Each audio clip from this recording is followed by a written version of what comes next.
Bea Alonso's birthday celebration umani ng samot-saring komento dahil nga may napansin nga ang mga netizens sa kanyang tummy.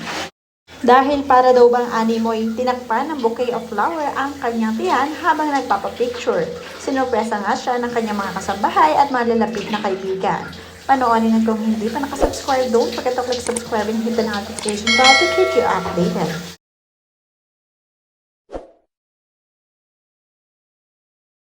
Sabi nga ng komento kay Bea mula kay Virgie de Dios, obvious na baby bump na kahit ni takip ng flowers. Pagdating sa ilalim ng breath niya, lumaki na din.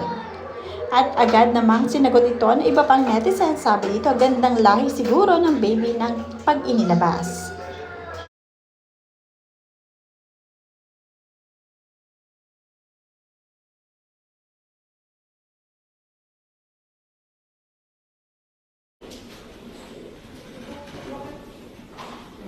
Cellphone. Bakit naka-record? Happy birthday! I knew it! Naka-record? Happy birthday to you! Happy birthday! Pinaganta ko yung mga pakit pa kayo. Di yan kayo to? Yes, service ha. Ang galing ha. Natouch naman ako. Bumblebee ko kayo naman. Mag-speech na si ate. Ate Lori, mag-speech ka daw. Galing ka mic yan. Happy birthday po! Sana po lagi po kayo mag-iingat. Mahal na mahal ko po kayo. Baka may Gucci? Sipa, sa'yo. Ano siya naman yung Gucci ka po ha? Gucci! Wow, ganda ng Gucci!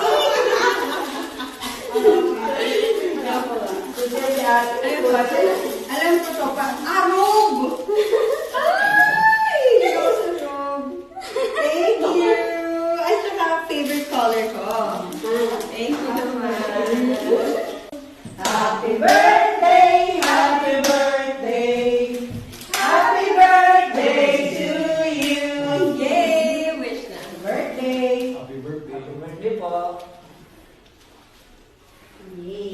Agad namang nag-share at nag-post itong si Bea Alonso patungkol sa kanyang birthday celebration.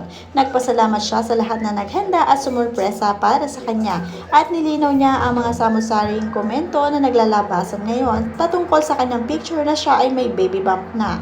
Sabi dito ni Bea, "Thank you for all the birthday love. Feeling so grateful for another year of laughter, growth, and the people who keep me grounded. And for anyone curious about the picture, just caught at a bad angle after an amazing dinner, glowing, not expecting."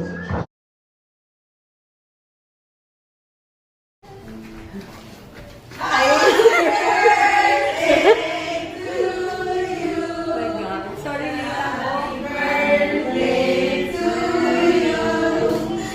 Wow!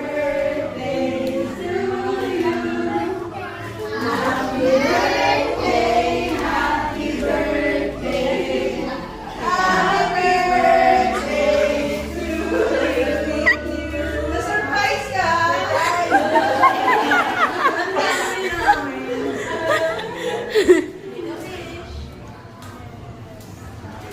Wow, ang dami. Wish namin kayo sa ligayahan. Forever! Kayo surprise daw.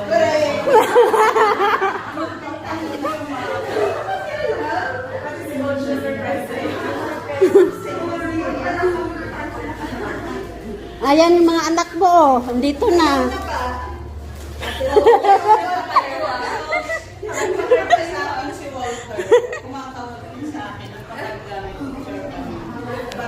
Messenger naman tayo. Meron ba? Alam mo, nakapilates ako nang wala sa... Picture tayo. Samot-sari din ang komento ng mga superstar patungkol kay Bea Alonso at ng malalapit na mga co-artists mula kay Chris Aquino. Happy birthday! My nephew is a close friend of the one you're getting to know. Your greetings reach me to thank you, Bea. You are so beautiful as ever. Hoping us to see you in 3 and 8 half months. Mula kay Bea Alonso Fans Club, Chris Aquino, thank you for loving Bea mula noon hanggang ngayon. We love you. Our prayers are up for you.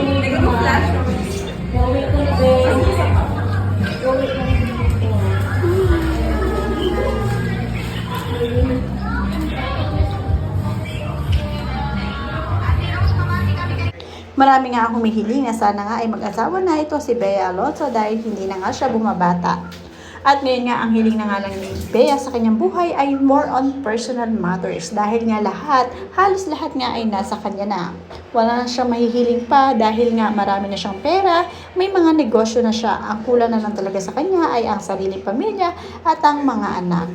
Sana nga ay magtagal sila nitong si Mr. Pure Gold at si Mr. Pure Gold na nga sana ang kanyang maging asawa.